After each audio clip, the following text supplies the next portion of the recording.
Le samedi 20 novembre 2021, aura lieu à l'église de la Madeleine place de la Madeleine Paris 8, une messe pour le repos éternel de Maître Apollinaire Yavovi-Madji Ajboibo. Cette messe aura lieu, plus d'un an après le décès de l'ancien Premier ministre du Togo. Le « Bélier noir » est mort le 30 mai 2020 à Paris en France.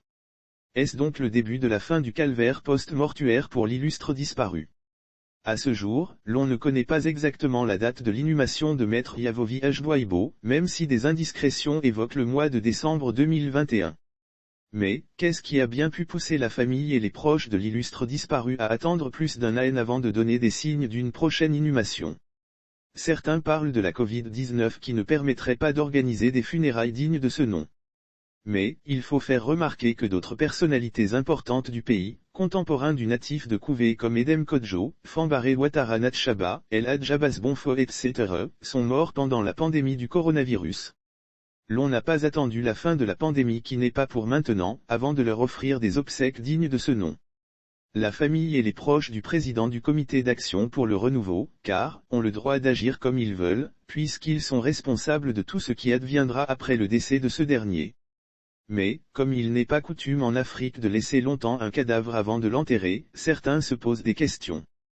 D'ailleurs, cela engendre d'énormes dépenses. La famille est peut-être très riche, mais, comme le disent certains, cet argent ne pouvait pas servir à des causes plus nobles.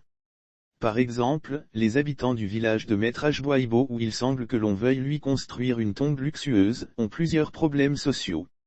Cet argent peut servir à leur venir en aide. Loin de nous, l'envie de donner des leçons à qui que ce soit. D'ailleurs, c'est leur argent et ils sont libres d'en disposer comme ils veulent. Sauf que certaines choses touchent certaines sensibilités. Quoi qu'il en soit, l'on attend de voir ce qui sera décidé après le 20 novembre. Le souhait est que les événements s'enchaînent rapidement et que l'on en finisse une fois de bon. Mais, si les gens veulent attendre 12 autres mois pour agir, tant mieux. Cela n'aura aucun effet sur le vécu des Togolais. C'est un sujet qui relève de simples convenances.